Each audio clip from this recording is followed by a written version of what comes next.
할렐루야. 네, 오늘도 아름다운 교회 예배 나오신 여러분들을 주님의 이름으로 축복하고 환영합니다. 사람들이 이렇게 모이다 보면 자연스럽게 회의를 하게 되는 경우들이 더러 있습니다. 그리고 그 회의를 통해서 많은 것들을 결정합니다. 대표적으로 국회에서는 회의를 통해서 나라의 법을 만듭니다. 대통령이 주관하는 국무회의에서는 전체적인 나라의 운영 방안을 결정하게 되어 있습니다. 우리 감리교회에서도 몇 가지 의회 제도가 있는데 이제 곧 이 회의들을 우리도 진행해야 될 시기가 오기 때문에 특별히 이거를 몇 가지 설명하고자 합니다. 감리교회 회의는 5가지가 있습니다. 가장 먼저 당회가 있습니다. 당회에서는 뭘 하는 거냐면 교인들의 명단을 관리합니다.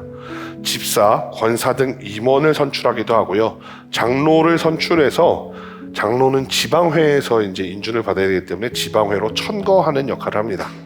또한 교회 내에는 여러 가지 부서들이 존재하는데 7개 부서라고 해서 선교부, 교육부, 사회봉사부, 예배부, 문화부, 재무부, 관리부 뭐 이런 부서들이 있고요.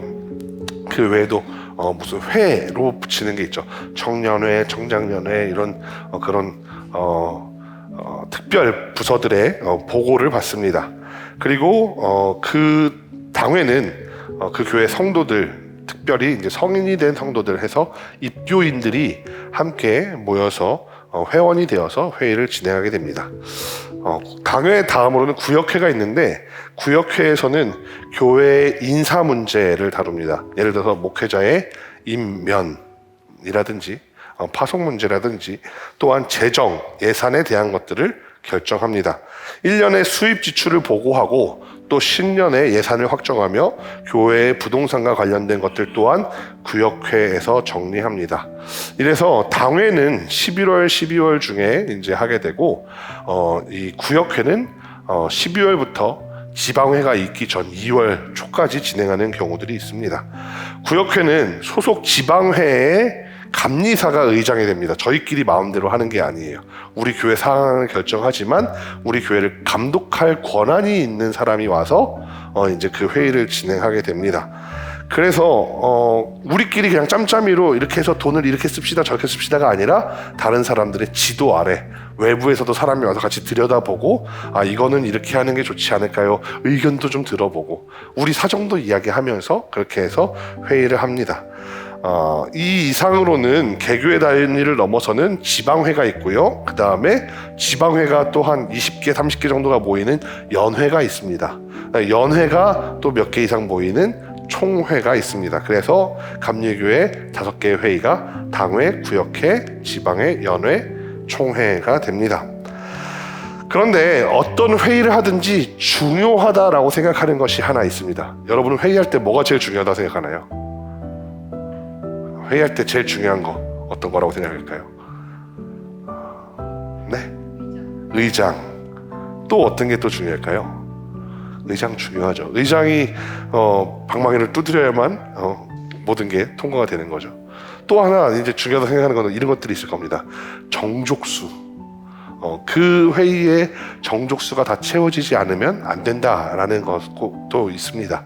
그 다음에 어떤 걸 결정할 때 투표할 때 과반이 찬성을 해서 되는 사안이 있고 또 어떤 거는 3분의 2가 찬성을 해야 되는 사안이 있는 경우도 있습니다.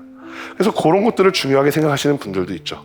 그런데 개인적으로 정말 중요하다고 생각하는 게 하나 있습니다.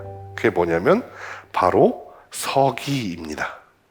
왜냐하면 서기는 회원들의 출결을 확인할 뿐만 아니라 제일 중요한 거 회의의 내용을 정리합니다. 또한 회의 후반부에 회의 내용을 정리한 다음에 회의록 낭독을 하고 모든 회원들이 그 회의록에 동의해야 회의가 끝나는 경우들도 있습니다. 서기가 된다는 게 왜 중요하다고 말씀드리냐면 그 회의의 내용 중에 어떤 것을 보여줄지 어떤 내용을 감출지 큐레이션하는 역할을 하는 것이기 때문입니다. 요즘 언론사에서는 이런 거를 데스킹이라고 하죠. 그 다음에 쇼핑몰에서는 물건을 DP하는 그런 담당자가 따로 있기도 하죠. 이런 큐레이션 권한은 사실은 이 회의의 성격을 나중에 전혀 다르게 보여줄 수도 있습니다. 예를 들어 보겠습니다. 시의회 회의 중간에 어떤 사람이 손을 들고 의장한테, 그러니까 시장한테 질문을 하는 겁니다. 시장님, 내년도 예산안에 도로 정비에 관한 예산이 얼마가 잡혔는데 해당 도로 정비의 대상 지역이 어딥니까? 라고 질문을 하는 겁니다. 그러자 시장이 대답합니다. 그 금액은 매년 같은 금액으로 예산이 잡힙니다. 그래서 문제가 생기는 곳을 우선 조치하고 연말에 비용이 남을 경우에 낙후된 곳을 우선적으로 보수하는 그런 사업을 하게 됩니다. 라고 말했다라고 합시다. 그래서 이 질문을 한 사람도 거기에 있는 사람들이 다 납득을 하고 넘어간 겁니다. 그런데 회의록을 정리하는 사람이 이렇게 적는 겁니다. 땡땡땡 의원이 도로 정비 예산 사용처에 대해 질문했고 의장이 관례대로 대답함이라고 적었다고 칩시다. 그 내용을 그냥 그대로 신문 기사로 띄우는데 또 신문 기사를 큐레이션하는 사람이 이렇게 적는 겁니다. 땡땡땡 의원이 도로 정비 예산에 대한 질문, 의장은 문제가 발생한 지역을 우선 처리하고 연말에 예산이 남아있을 경우 노후되고 낙후된 지역을 조사한 후 도로의 정비함이라고 기재하면 문제가 아무것도 없겠죠. 그런데 이렇게 적는 겁니다. 땡땡땡 의원이 도로 정비에 대해 질문했고 의장은 관례대로 할 뿐이라고 대답함. 그럼 마치 눈먼 돈을 뒤에서 슈킹하는 것처럼 보이지 않습니까? 그러니까 서기가 그 내용을 어떻게 적어주느냐에 따라서 그 내용이 가지는 의미가 전혀 달라질 수 있어요. 그래서 서기 선택은 굉장히 중요합니다. 심지어 어떤 회의들에서는 서기를 선택하는 것 자체가 그 의장이 가장 믿을 만한 사람, 가장 신복인 사람을 선택해서 그 자리에 앉히고 그 서기는 의장이 절대로 손해보지 않도록 그 내용들을 기록한다라고 하기도 합니다. 예를 들어서 어떤 사람이 질문을 하는 겁니다. 질문을 하는데 그 사람이 똑같은 질문을 50번, 100번 하는 거예요. 계속해서 반복되는 질문을 하니까 이제 의장이 귀찮아가지고 이제 저 사람 질문 안 했으면 좋겠는데 어차피 대답한 내용이고 이렇게 해서 그 사람의 질문을 아까도 질문하신 내용이고 다른 처리해야 될 사안도 많으니까 그거는 제가 나중에 따로 답변하겠습니다. 서면으로 질의 주십시오. 이렇게 이야기를 했는데 서기가 이렇게 적는 거죠. 의장이 아무개의 질문을 묵살하였다. 그럼 굉장히 권위주의적인 사람인 것처럼 보이죠. 근데 또 한편으로 서기가 이렇게 적을 수도 있죠. 어떤 사람이 같은 질문을 벌써 10여 차례 반복적으로 손을 들고 질문을 해서 의장이 이 회의의 진행을 위해서 그것은 서면으로 답변하기로 하고 다음으로 넘겼다라고 하면 굉장히 합리적인 사람으로 보일 수도 있다라는 겁니다. 그렇기 때문에 서기는 그 회의의 성격을 나중에 문서로 남기는데, 특히나 이제 회의장의 분위기는 사실은 지나가면 다시 확인할 수 없는 거고 문서로 남는 게 정말 중요하잖아요. 그 문서로 남기는데 서기는 정말 중요한 역할을 합니다. 이러한 차원에서 우리는 오늘 하나의 회의록을 읽게 됩니다. 사도행전 15장은 예루살렘 공의회 회의록이라고 할 수 있습니다. 이 회의록을 적은 당사자는 바로 누가복음과 사도행전의 저자인 누가입니다. 여기에서 초기 기독교 대표자들인 베드로, 바울, 야고보 등이 발언을 합니다. 그리고 그 중에서 가장 중요한 내용들을 누가는 기록했고 또 일부는 대충 이런 류의 발언을 했다라고 해서 생략하고 넘어가기도 합니다. 오늘 누가는 무엇을 보여주고 무엇을 생략했는지 한번 살펴보면서 은혜를 나누고자 합니다. 1절 말씀에 보면 오늘 이야기의 배경이 설명되고 있습니다. 어떤 사람이 나타나서 모세의 할례가 아니면 구원을 받을 수 없다라고 말했다라는 겁니다. 그래서 바울과 바나바 그리고 그 외에 여러 사람들 사이에서 논쟁이 벌어집니다. 근데 이것들에 대해서 안디옥 교회가 마음대로 결정하면 안 될 것 같은 거예요. 야, 이거 내가 마음대로 이야기하면 안 될 것 같아. 저기 예루살렘에 있는 사도들한테 가서 같이 한번 이야기해보자 라고 이야기를 해서 바울과 바나바를 포함한 대표자들을 예루살렘으로 보내게 됩니다. 그리고 예루살렘 교회에 가서 4절 말씀에 그동안의 선교 사역을 보고합니다. 우리가 이렇게 선교했어요. 5절 말씀에 바울과 바나바 그리고 안디옥에서 온 사람들이 안건을 상정합니다. 이방인들에게 열심히 복음을 전하고 있는데 바리새파 출신의 기독교인들이 찾아와서 예수님을 따른다는 사람들인 것 같긴 한데 뭐라고 이야기하냐면 할례를 줘야 된다. 모세가 전해줬던 그 율법을 지키라고 가르쳐야 된다라고 말합니다. 근데 어떻게 하는 게 좋을까요? 이방인들한테 이것을 전하는 게 좋을까요? 아니면 예수님을 전하는 게 좋을까요? 하고 물어봅니다. 사도들과 장로들이 여러 가지로 논의합니다. 7절 말씀에 베드로가 일어납니다. 그래서 말합니다. 베드로는 본인 또한 이방인들에게 복음을 전했다라고 말합니다. 아마도 10장 말씀에 고넬료가 베드로를 청해서 세례를 달라고 했던 거, 베드로가 고넬료의 집에 찾아가서 세례를 베풀었던 그 장면들을 언급하는 것 같습니다. 그 결론은 9절 말씀에 나오는데요. 하나님은 이방인들이나 우리를 차별하지 않는다라고 베드로가 발언합니다. 10절 말씀에 어찌 우리 조상들이 다 하지 못했던 멍에, 그러니까 바꾸어 말하면 다 지키면서 사는 거 난이도가 헬에 가까운 그 율법을 지키라고 말하겠느냐, 그거는 너무 가혹하다라고 말합니다. 11절 말씀에 주 예수의 은혜로 구원을 받는다라는 사실을 믿는 것, 이것으로 우리 기독교 신앙은 충분하다라고 말합니다. 이 말은 기독교와 유대교가 더 이상 같은 길을 가지 않겠다, 완전히 갈라서겠다라는 결별을 의미합니다. 이렇게 기회가 된 김에 유대교와 기독교, 이슬람교에 대해서 조금만 다루고 넘어가면 좋겠습니다. 유대교는 모세의 가르침을 가장 중요하게 여기는 종교입니다. 그리고 이 모세의 말씀에 추가로 더해서 랍비들의 말씀, 선지자들의 예언, 또한 지혜자들의 시편과 잠언을 중요하다라고 생각합니다.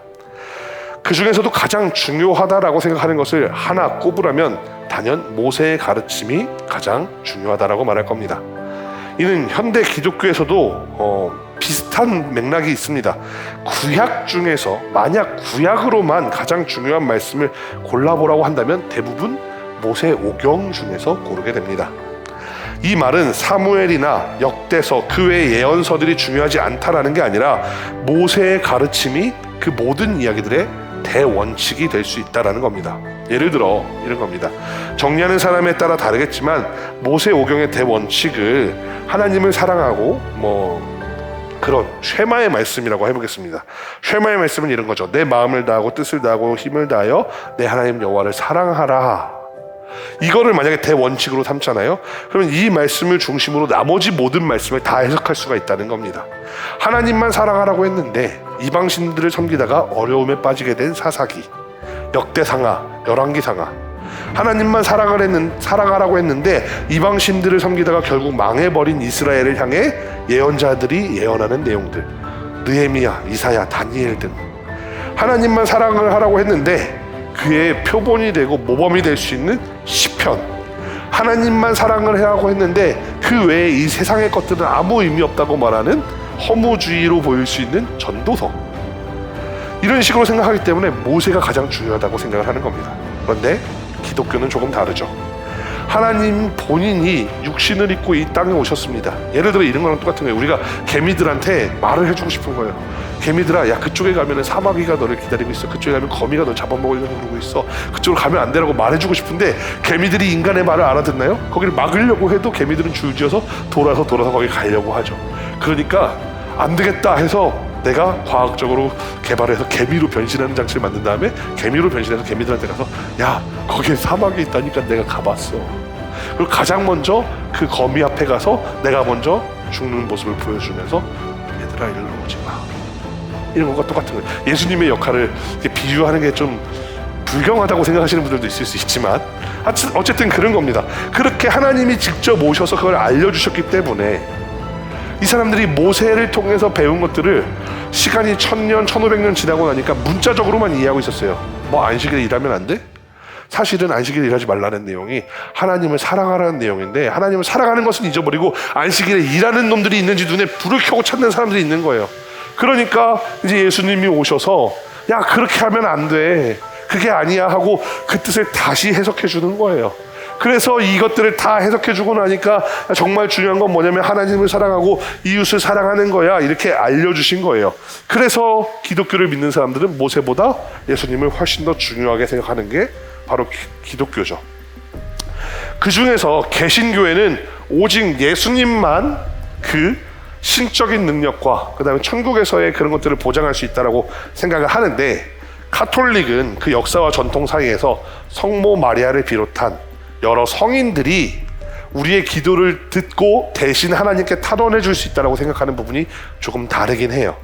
그래서 예를 들어서 성모 마리아께 비옵니다, 성 베드로에게 기도하오니, 이런 표현들이 등장하는 이유가 가톨릭의 신학에서는 그 성인들은 지금 천국에서 이미 예수님과 함께 천국 복음을 누리고 있으니까 내가 예수님한테 직접 말씀드리는 게 너무 부담스러우니까 베드로한테 기도해서 혹은 마리아한테 기도해서 예수님한테 좀 전해주세요, 이렇게 생각을 한다라는 게 조금 다르기는 합니다.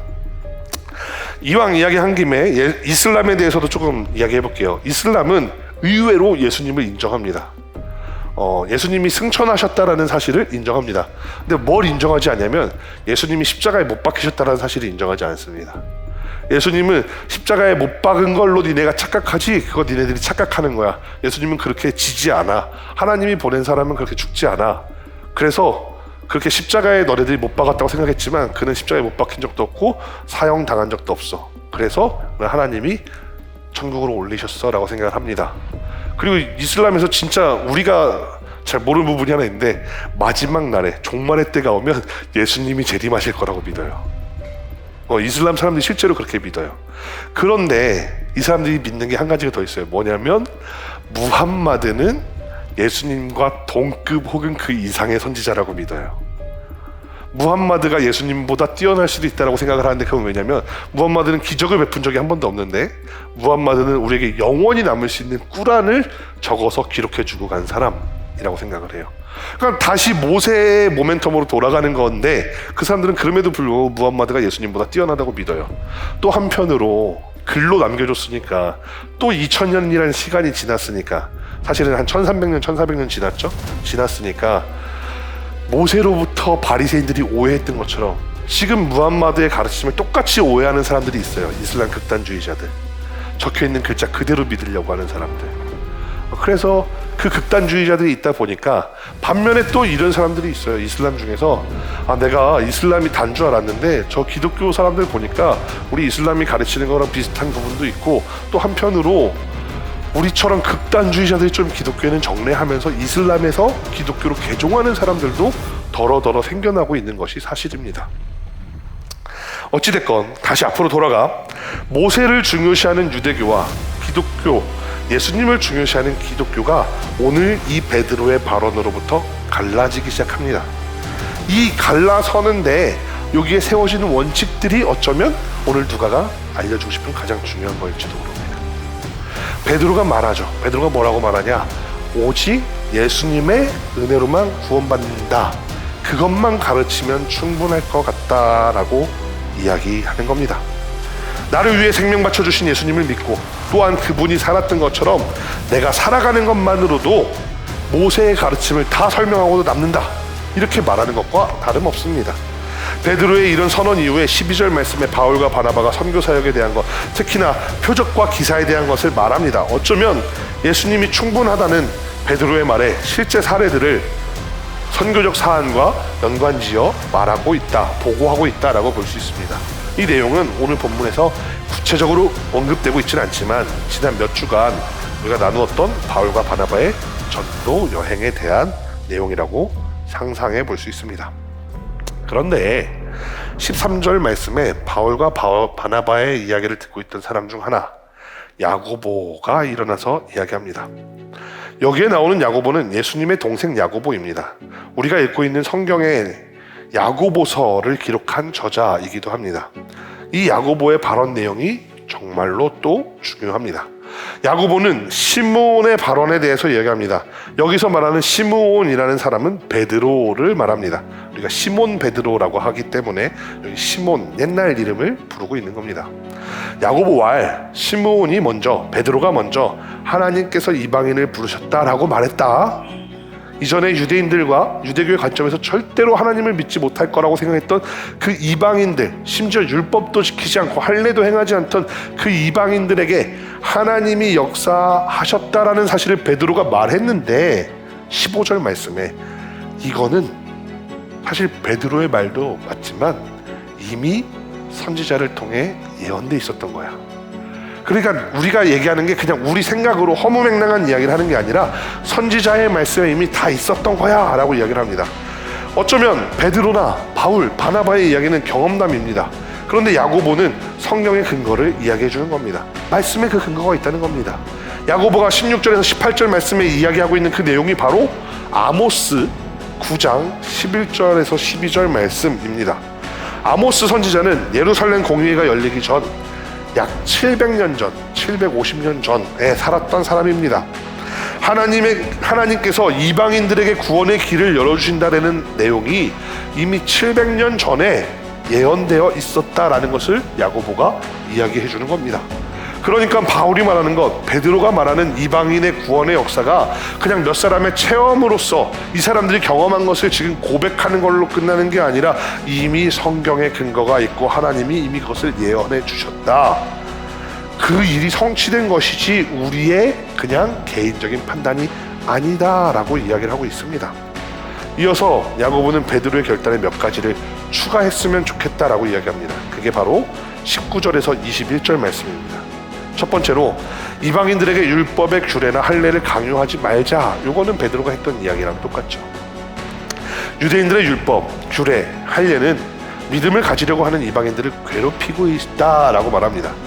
두 번째는 그럼에도 불구하고 몇 가지 지켜야 할 게 있는데 우상숭배, 음행, 자살, 피에 관한 율법은 좀 지켰으면 좋겠다라고 이야기합니다.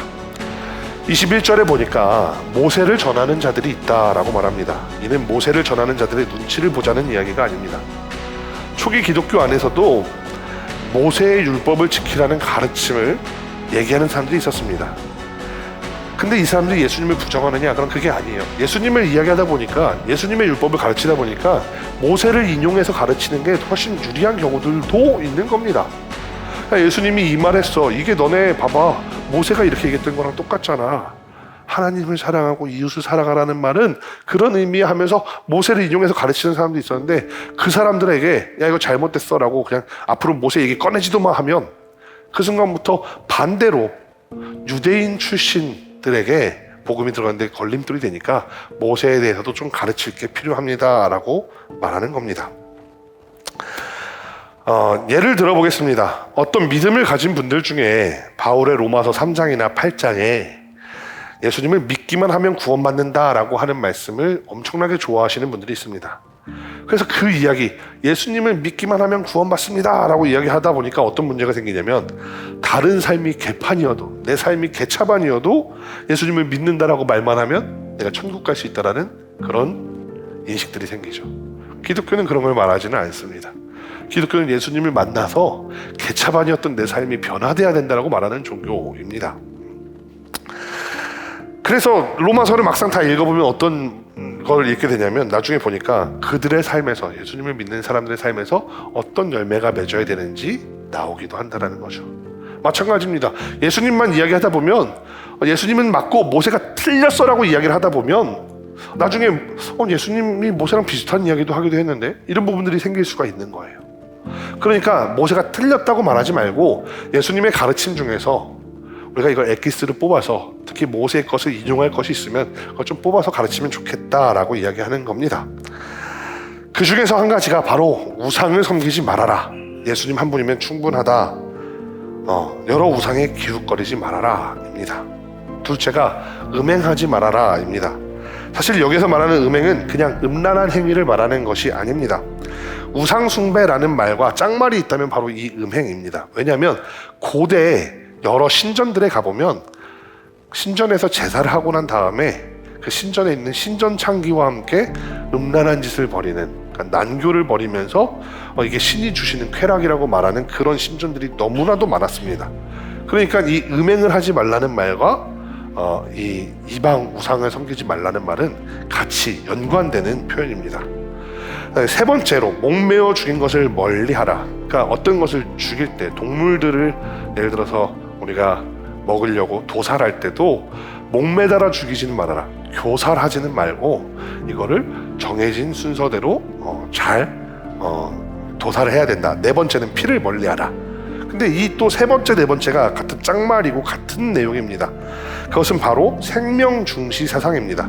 목매어 죽인 것을 멀리하라는 말은 아무렇게나 동물들 도살하지 말라는 말이라고 이미 말씀을 드렸지만, 피를 멀리하라는 거는 이때 당시 고대에는 피 안에 생명이 있다라고 생각을 했어요. 그래서 피를 먹는 것은 그의 생명을 취하고 그의 영혼을 취하는 일이라고 생각을 했어요. 그래서 아무렇게나 죽인 것, 특히 목매어 죽인 것들을 멀리하는 이유는 뭐냐면 그 시체 안에서 피가 빠져나올 방안이 없기 때문에 목매어서 죽이지 말라는 거거든요. 그러니까 동물들을 너희들이 어쩔 수 없이 잡아먹어야 할 때도 그 동물의 생명을 취하는 피를 먹는 행위는 절대로 멀리해라 라고 합니다.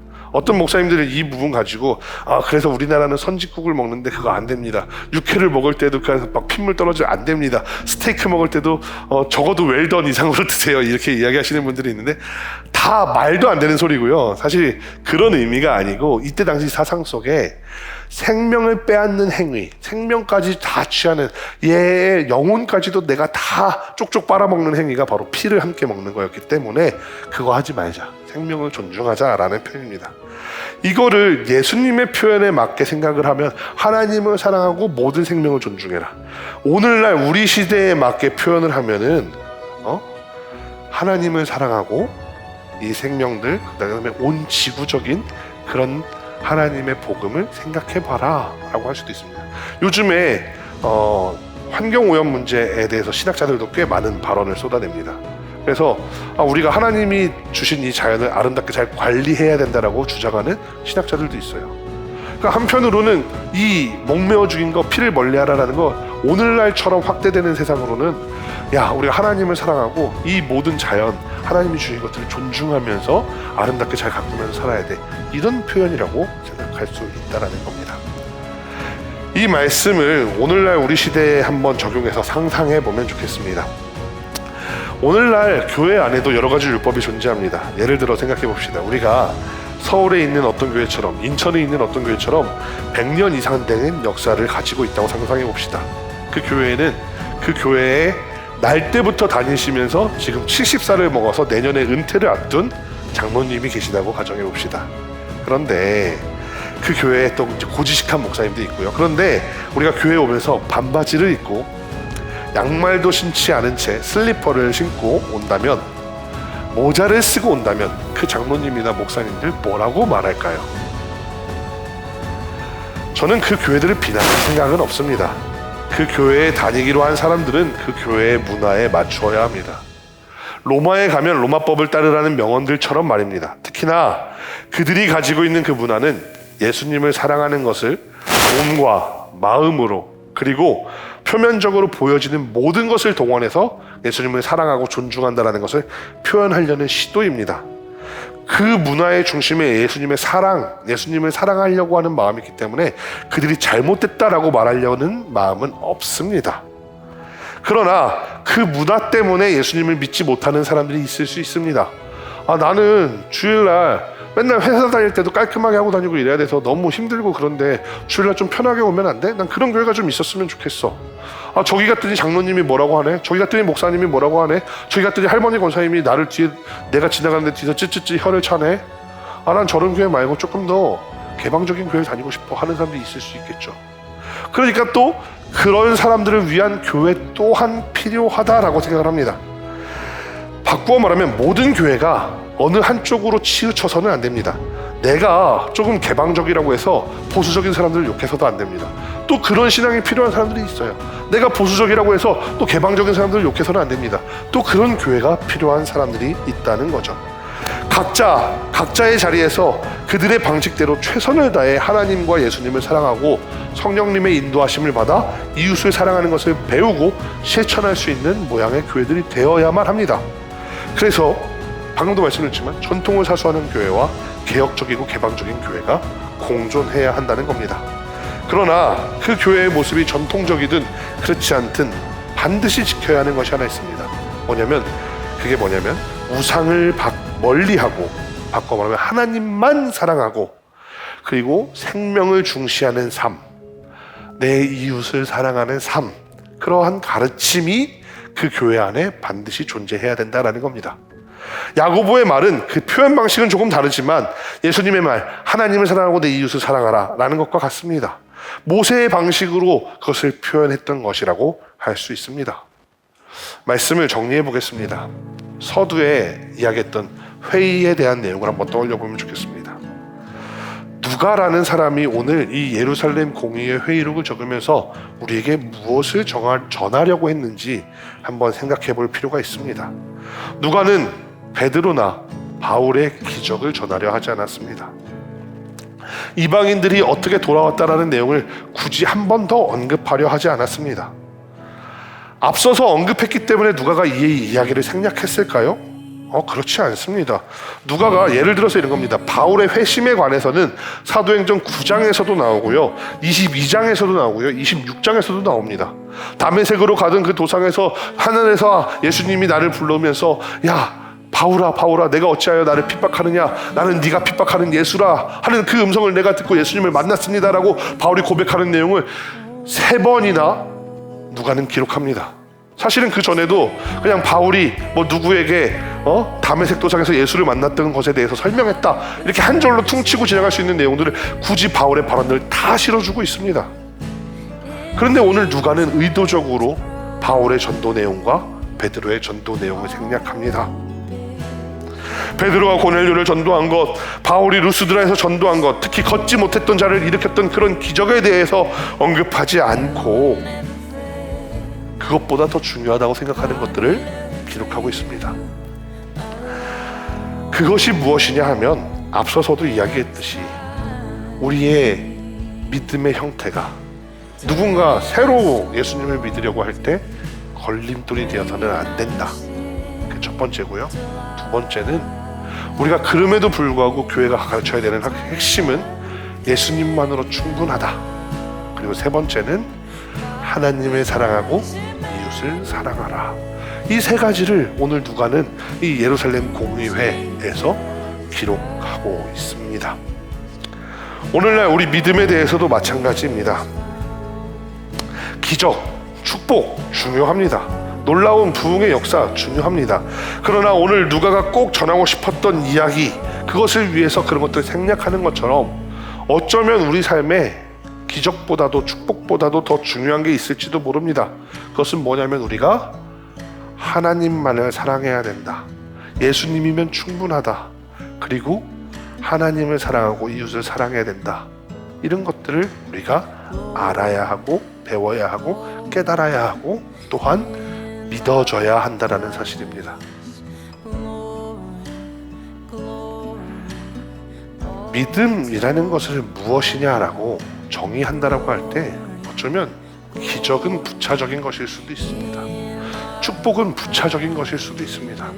그러나 그냥 가장 믿음의 핵심에 위치해야 되는 것은 하나님을 목숨 걸고 믿는 것, 그리고 하나님의 가르침, 예수님의 가르침에 따라 하나님을 사랑하고 이웃을 사랑하는 것이라고 하는 것이 더 핵심적인 내용을 담는다라고 할 수 있겠습니다.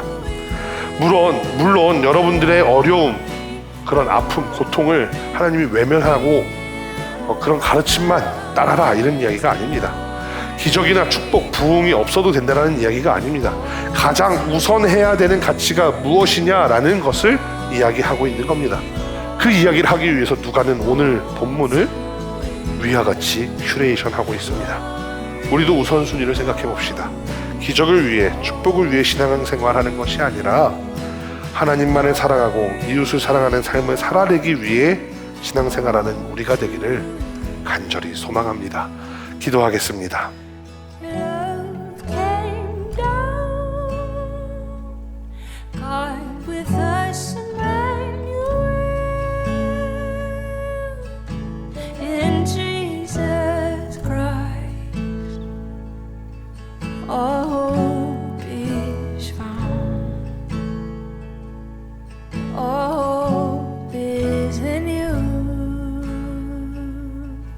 Oh